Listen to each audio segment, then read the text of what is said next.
Welcome to episode 381 of Fly Away. Here at Outlander Travel, we're passionate about, well, travel. Throughout the years, we've seen many changes to the industry, but one thing that has stayed the same is the urge to explore our world and make the connections that can only be made through experience. My name is Elizabeth, and this week I am joined by fellow Outlander travel agents Sandy, Laura, and Donna.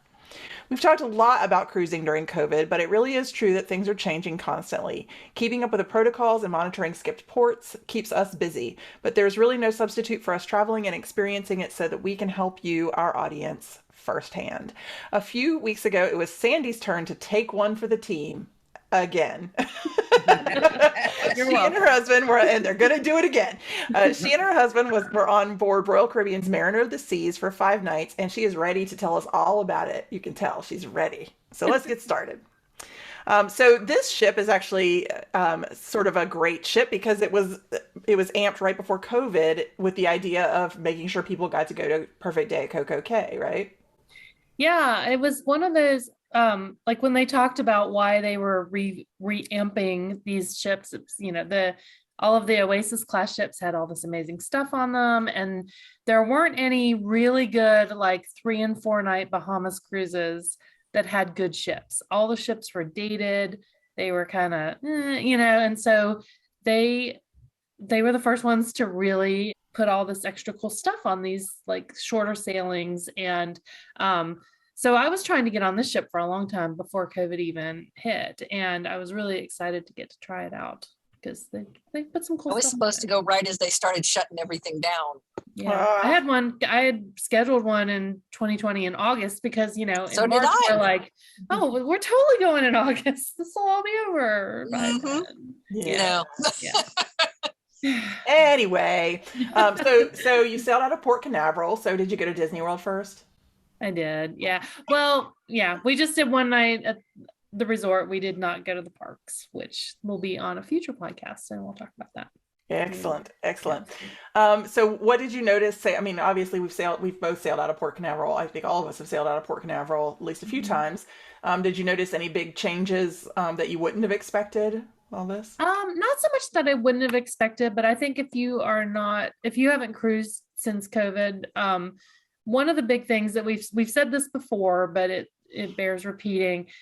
You don't show up early. You get your time for the port, and that's when you come. They can turn you away if you come early. So it's definitely different from when they used to, you would get this time, but everybody would just show up anyway, and there'd be these crowds and stuff.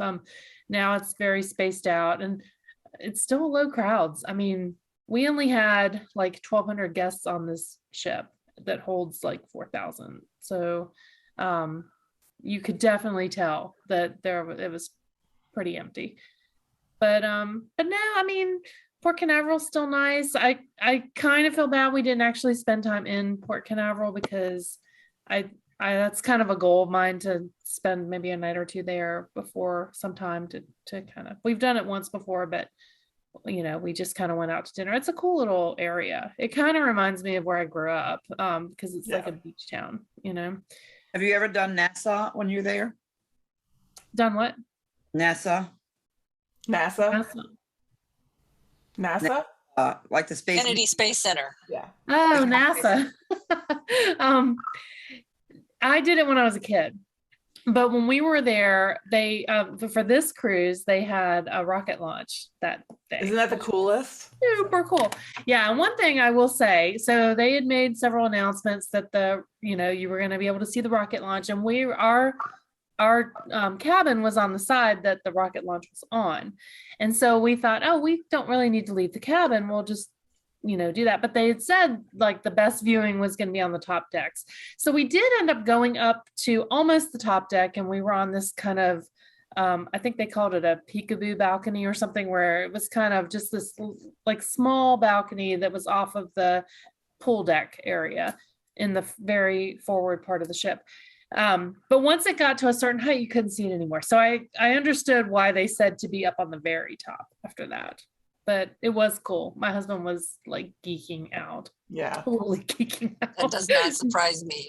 Yeah. Yeah. He was really happy. That We was got a just a chance happy circumstance too, because we didn't plan that. It was, just like oh, cool. That Well, you happens. really can't plan it because even if you do, if the Yeah. weather changes, they reschedule it. So you sort of have to just keep an Yeah. eye on it. But It yeah, is like it's like a luck thing, but there is a website you can check for like when rocket launches are scheduled, and they're a little bit more often now than, so yeah. you can get lucky. Yeah, we lucked into being able to do that. We were in port at Port Canaveral. We had sailed out of Bayonne, but it stopped at Port Canaveral, and we camped right there on the pool deck. We got one of those like little couch things with the table in between, and I was working on my laptop, and Chris had his laptop up, and he was watching the NASA feed, actually the SpaceX feed, to Yeah. see when it was going to end, the delay and all of it. And we had gone to the Kennedy Space Center that day as our excursion, so it was like the perfect. It just worked out perfectly, and Yeah. just watched it, and it's such a great view. I mean, it's really is a great view if you happen to be Yeah. in port. So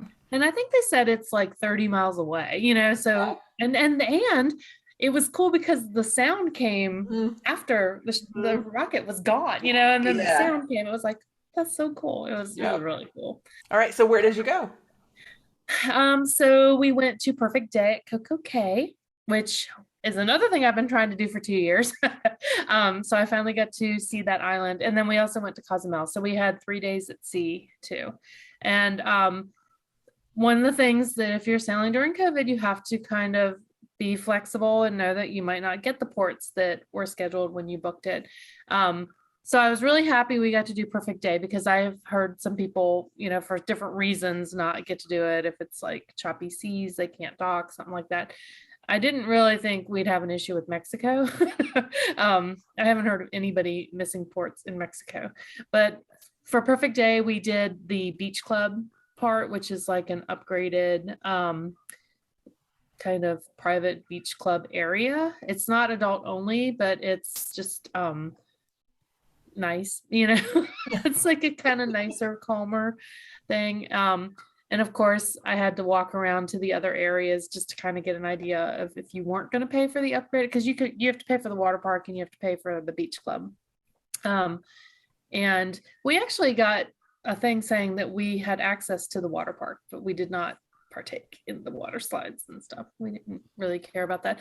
But then there's like another area called South Beach, which is beyond the beach club, and we walked over there. That was really nice. I think if I wasn't paying for the beach club, I would go over to that area because the bar was not crowded. That has the bar out in the middle of the water, which is cool. So that area was really cool. And then we walked over to the chill side, and that was nice. There's the cabanas over there and stuff. And then in the middle, there's a big pool with a pool bar, and that is more of the hub where that's where we saw the biggest crowds. And the bar took a little bit longer to get a drink, so we were really happy to go back to the beach club area. What did you say was right next to the beach club? That was, if you weren't doing the beach club, that you would do, what did you say that was? South Beach, South Beach. like a new area. Yeah. And but the chill side is right there too.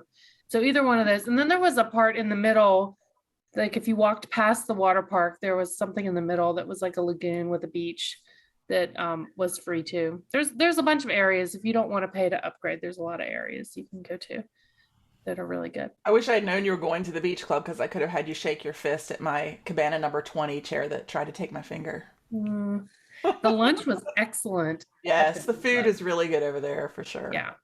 And is that included or it's not included? It is included in your upgraded price. But I mean, I had lobster. It was good. It was really good. And Alcohol is still not included in your upgraded price. well, it's in your drink package. We got the If you buy drink the package, and the drink package works on the island too. So that was And then the Yes. food is free on the island in, other places. So they have a really good chicken sandwich at one of the snack shops there. I literally sought out that snack shop to find that chicken sandwich again. Well, now I got to go back. Yeah, it was so good.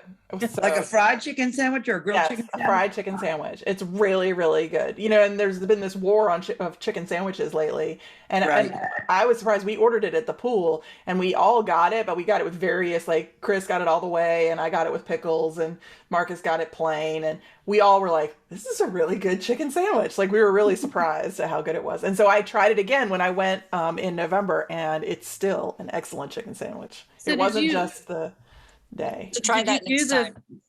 Did you do the beach club too, or you got their Yeah. upgraded? Yeah, we did. We had 2 days at Coco Cay. So we Okay. did one day at the water park and then one day at the cabana when I nearly Oh, lost my nice. finger. Yeah. Anywho, so we sort of, I skipped a little bit here, but for your COVID protocols, since you've been most recently, at the time this airs, it'll have been about a month old. You had to take a PCR test before boarding. So that's new, Yeah. right?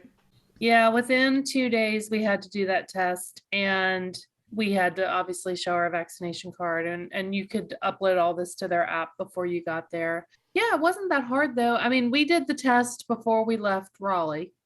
So Wake County has pretty good testing right now. Um, so it wasn't bad. I don't really know how it is in all the counties in Florida. The last experience I had was when I was in Miami, and Dade County was really good about it. So I feel like you might be able to do it in Florida if you're going to be there a couple days before your test. Did you do the test from home or you did it at a site? I went to a site. PCR, I don't think you can do at home. You can't. Yeah. So we did a drive-through site. Oh, you had to mask indoors, which is a fairly new, That's new. Yeah, they just started that. I mean, because I think when you sailed Royal, or I don't know if you've sailed them, Donna, but they were having areas that were vaccinated and not vaccinated. Yes, And they did do that.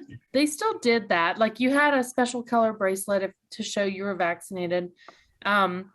And if you're over the age of 12, you have to be. And I don't think I saw any kids actually on the sailing. Now that I'm thinking about it, I mean, there may have been some, but it wasn't. Well, there were a couple. Yeah, now that I'm thinking about it, there were a couple. But most of the areas were like you'd see signs that said vaccinated only, or you'd see, like, if you were looking in the app through the entertainment, there'd be a V beside it that meant that only vaccinated people could go to that one. I don't know how hard they were enforcing it. I never had anybody check my bracelet, but most of the people I think were vaccinated. So, but we had to wear masks, and it was different in that we weren't really meeting other people or talking to other people and hanging out with other people like we kind of normally would do on a cruise, like at dinner or at a bar or something like that. We really kind of kept to ourselves. We didn't try to, to kind of branch out. Yeah, that is sort of a drawback for sure. But hopefully that won't be too much longer too. Maybe by the time this airs, it won't be. Yeah, I mean, as of this airing, I've been reading things that it's starting to go down. So hopefully. Yep. So what about the shows? How was the entertainment? So this is one of the things that was affected by the by COVID, because we would hear the announcements that like they would say some crew members have tested positive. They would never give us the number of the crew members, but then they would say like 2 passengers have tested, or something like that. There was never like a high number of passengers, but by the end of the cruise, they did tell us that 1% of the crew had tested positive. And I thought that was interesting that they didn't actually give us a number, but where we could tell it was in the entertainment, because there were like 3 different shows scheduled, and by the third night, the show that was scheduled had to be totally altered because the like those people were the ones that were sick. And another place we noticed it was the like trivia. You know how there's usually one person that does all the trivia? It was always someone different. Every time we showed up for trivia, it was somebody different. So, but the shows we saw were fantastic. And they had this one singer who was kind of the featured singer, who had been on The Voice in the Philippines. She was a runner-up for The Voice and one other show like that. She was phenomenal, completely phenomenal. We were blown away by her. She was really, really good. And she stepped in and did like an extra act for one of the shows too. And there was a comedian on board. They had the big band night, was really fun. That was in a different section, but that was really cool. It was, I mean, I didn't feel like the shows lacked anything. They don't have the Broadway musicals on this ship. But they don't usually. That it's not that they were missing because of COVID. No. They don't usually have them. Yeah. And there's also an ice show on it, but we didn't get to do it because it's capacity controlled, and you had to book it, and we kind of didn't realize that it was even on there, and then we didn't book it in time, so we missed out on them. Talk about the food. We need to talk about food and drink because this is our podcast and that's what we do. So So I'm kind of sad that Lindsay's not here tonight because I found the tiki bar that she keeps talking about that's on the Mariner. So the Mariner has, like, if you've been on the Independence, or you know how they have that promenade area where they have like the sports bar and the shops and all that stuff is down there. So that's where the tiki bar is. The tiki bar was really cool, but the drinks were priced higher than the drink package. So it's not that big of a deal. It's just a little bit of like, you pay the difference between what the drink package is up to and then the tiki drinks. So it was like $1.50 or something like that. And they were really good drinks. But I never really saw a lot of people in that bar. And then they had the sports bar that we probably because the drinks were more. That's why Yeah, I it was was gonna very say. busy. yeah, but people weren't in the sports bar and they weren't in the pub, and that, you know, like it was not very crowded. Yeah, I think people just weren't in that promenade area very much. There were only like 1,200 guests on that ship, and it was, you could tell, you know, that it was just not crowded, which is fine. But I mean, it did make the bartenders like really remember you and talk to you a little more and stuff. So that was really cool. At the sports bar, we did see the Hurricanes win. Oh, And then really? yeah, and then so like we were cheering, and then this guy came over and talked to us after, and he's like, "Oh, I made them turn that game on. I'm from Raleigh." We're like, "Oh, cool, Hurricanes." Well, I'm surprised because it's kind of hard to get them to show hockey on a ship. Usually they don't have the right channels, so we rarely get to watch a hockey It was game. on. Yeah. Awesome. That's It good was to cool. know. That's good Yeah. to know.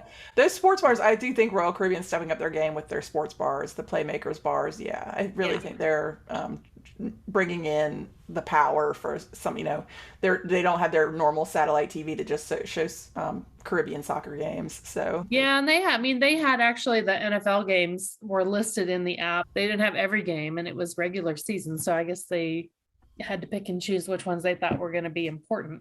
But it was by the end of why do I feel like the Pittsburgh game didn't make the cut? Did it actually, the not? Pittsburgh game was on, Okay. think. Okay. but I didn't watch it. It's okay because, you know, their season's over. As of this recording, their season was over by the time I cruised too. But not really. Yes, and Big But, Ben is retired now. Yeah. So, did you do any specialty dining? We did Jamie's Italian, which my husband loved. He really liked charcuterie board. the charcuterie board. Yeah, and we asked him to bring us like a smaller version because there were only two of us, and they brought us each a charcuterie. I was like, we're not gonna eat all that, you know, like we got the pasta and stuff. But it was really good. And when we first got on board, we didn't pre-book the dining, but they were coming around to Windjammer, where the buffet is, and selling like a two dining package thing. And so we booked it there. And then we also did chops, which was really good. That's very interesting that they were kind of a drumming up business because they, you know, I guess they didn't quite make their numbers since they only had 1,200 people on board. They always drum up. They always do that. Really? Because I've never seen that ever. Yeah, I get hit on. Yeah. I get hit on every cruise. Yeah. Usually at the very beginning. One look at my figure and says that girl likes to eat. At the very beginning, they're selling like a 2 or 3 night package. We did do the spa. Chris got his first massage. Oh, I really? did, What did he think? So we're like polar opposites. He's one of these people that always wants me to like jam my elbow into his spine as hard as I can. And I'm one of these people that's like, you got to do a leg touch. Like I told the girl doing my pedicure, I'm like, you're massaging my leg too hard. That hurts. You know, it's like, stop it. Ow. They wanted to do like the hot stone massage because he told him this was his first massage. And he's like, no, I want deep tissue. I want you to like get in there. And they're like, okay. So yeah, this woman like beat the crap out of him for an hour and he loved it. Sounds like my kind of massage. Yeah, he said she put her elbows like on each side of his spine and like used her arm to roll out everything. I mean, So yeah. Sandy, I would give up the thought of being a marketing person for a spa on a ship. Come to our spa, they'll beat the crap out of you. You'll love it. That's what it feels like to me. I cannot take it. I can't take any. That would be so awesome. No. Mm-mm. when they like, she was doing something to the top of my leg, and I was like, "What? Stop that! That hurts! That hurts!" No, it's not okay. I'm like, just put the hot wax on my legs and walk away. You know. It's fine. Well, my Chris would get along with your Chris then, because he also likes to have them beat the hell out of him. And Yeah. we'll do a romantic couples massage, and you just hear him going over there going, ugh, ugh. Yep, that's me. It really spikes the romance. And You're Jeff so likes hot it right that now. way too. We both do. We like it rough. See, my ex-husband was a massage therapist, so Yeah, he was talking about how like strong this woman's hands were. He was amazed. So did he like it? Is it Oh, something he you loved could it. do Yeah. again? Yeah. Oh yeah, he really liked it. And he also finally, every time we cruise, he talks about wanting to buy a watch, and he goes and looks at them all the time, and he's like, and they do that sale where they bring him out into the hallway and stuff. So he bought a watch. He kind of splurged, and now he walks around like this, like, "Oh, what time is it?" You guys want to know what time it is? I went on a cruise, got me a watch, and this beat the hell out of me. He's like, "This is my starter watch. It's like to go with his starter car." And he's very bougie right now. It's really weird. Well, at least he doesn't want to start her wife, so you're good with Yes, exactly. Or at least he likes his starter wife. Yeah. that. Yeah. So the excursions, you said that you went to Coco Cay, but you also went to Cozumel, and you did the Tulum excursion. And I'm curious because that's a long day. How did you like That was a long day. The worst part about it was the ferry over to Playa del Carmen, because that's choppy, man. Like if you're gonna do that, you need to take some Dramamine. That one was rough. But once we got there, it was really cool. It is about a 45-minute drive after you get to Playa del Carmen. So that was kind of cool. This was Chris's first time in Mexico. So yeah, I know. I'm like, oh, you've never been to Mexico. But it was Only cool. had a And he wife was who was a all about travel that. If only he had a wife who was a travel agent. I know, right? Who took Like, him with her? That's the thing. Yeah. I know. I'm like, how have you never been? But yeah, so that was cool. He's very into the ancient aliens type like TV shows that talk about how these were all built. Well, Tulum is not pyramids. So I've been to some ruins in Mexico that are pyramids. This is not like that. This is more of like a village, ruins of village. And it was really cool. And he did kind of get the tour guide to admit that he thought it was aliens too. Probably just to shut him up. Yes, sir. Yeah. So that was cool. I would definitely recommend. It was very cool to see. And then we had some beach time after, which, we didn't get in the ocean or anything. I was kind of tired by then. They did have some of the seaweed issue going on. Okay. But the place they took us to was there was a restaurant there, and there were bathrooms and changing rooms and all that stuff. So it had there was a pig. That was kind of cool. I was not expecting you to say that. So could you order like pork carnitas tacos? And oh no. No, it's just a pig walking around. I mean, we saw chickens, and we saw like the raccoons the weird raccoons with the long tails that stick up, like that are in the movie Encanto. Or in Dora the Explorer. And now I'm gonna sing for you. No, don't. Yeah, I kind of have a hard rule now when I cruise, and this is such a point of privilege to be able to do this. But if my ship stops in Cozumel, I stay in Cozumel. I do not need to take the ferry to the mainland. Just like I go often enough that. So that was my last cruise. The 3 girls that I was with, they all wanted to do a cenote snorkeling. I'm like, A, I've done that. B, I'm not getting on the ferry. So I'll just be in the ship. We did that a long I like time my ago, a lunch couple right years where it ago. is. Yes. We did Chichen Itza. Now that is a long day. That is That one's even longer. Yeah. Because it was a 3-hour drive there and once you cross the ferry, it's a 3-hour drive there and a 3-hour drive back. That's just super crazy. And again, I am very fortunate in that I get to go to Mexico pretty often, and both on ships and via plane. And so I'm on the mainland, on the peninsula often enough that I'm like, if I'm going to go to Tulum, I'm going to do it when I'm, on the peninsula. So when you go to Cozumel, do you stay do you do a day pass for a resort or what do you do?